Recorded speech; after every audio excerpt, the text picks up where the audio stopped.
নমস্কার বন্ধু, আপনাদের সাথে আমি অনিমেষ। আপনারা এখন দেখছেন কুন্ডু টেলিকম ইউটিউব চ্যানেল। চলুন শুরু করা যাক আজকের আপডেটটি। ২১ দিনের বদলে ২৫ দিনের ব্যবধান।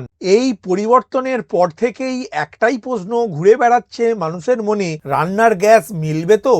যোগান নিয়ে উদ্বেগ বাড়ছে। অনেক জায়গায় গ্যাস এজেন্সির সামনে লম্বা লাইন দেখা যাচ্ছে।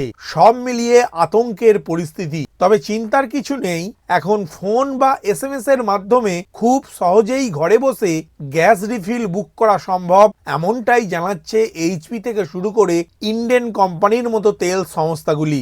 গ্রাহকদের সুবিধার কথা মাথায় রেখে সংস্থাগুলি একাধিক ডিজিটাল এবং ফোন ভিত্তিক পরিষেবা চালু করেছে, যাতে গ্যাস ডিলারের কাছে না গিয়েই বাড়িতে বসেই সমস্যার সমাধান করা সম্ভব হবে। ইন্ডেন গ্যাসের তরফে জানানো হয়েছে, গ্রাহকরা মিসড কল বুকিং পদ্ধতির মাধ্যমে খুব সহজেই সিলিন্ডার বুক করতে পারবেন। নির্দিষ্ট মোবাইল নাম্বার থেকে স্ক্রিনে দেখানো নাম্বারে একটি মিস কল দিলেই বুকিং প্রক্রিয়া শুরু হয়ে যাবে।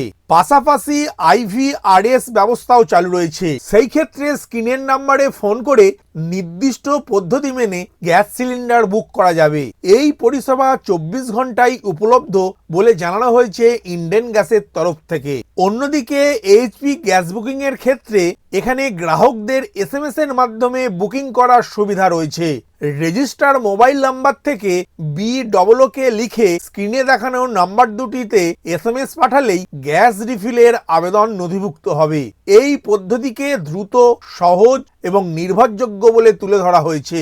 সব মিলিয়ে দেখা যাচ্ছে, এখন এলপিজি সিলিন্ডার বুকিং এর জন্য আর লাইনে দাঁড়ানো বা ডিলারের কাছে যাওয়ার কোনো প্রয়োজন নেই। মোবাইল ফোনের মাধ্যমে কয়েকটি সহজ ধাপেই বুকিং করা সম্ভব হচ্ছে, যা গ্রাহকদের সময় বাঁচানোর পাশাপাশি গ্যাস পরিষেবাকে আরো সহজলভ্য করে তুলছে। প্রসঙ্গত, দেশ জুড়েই সিলিন্ডার তুলতে লম্বা লাইন এবং সেখানে গ্রাহকদের ধাক্কাধাক্কি ও বিশৃঙ্খলার ঘটনাও সামনে এসেছে। জেলাগুলিতেও রান্নার গ্যাসের ঘাটতির অভিযোগ উঠেছে। তেল সংস্থাগুলির বারবার এই প্রচারের ফলে মানুষের মধ্যে আতঙ্ক বা হুড়োহুড়ি কমাতে কিছুটা হলেও সাহায্য করবে বলেই মনে করছেন গ্রাহকদের একাংশ। ভিডিওটি প্রথম থেকে শেষ পর্যন্ত দেখার জন্য ধন্যবাদ।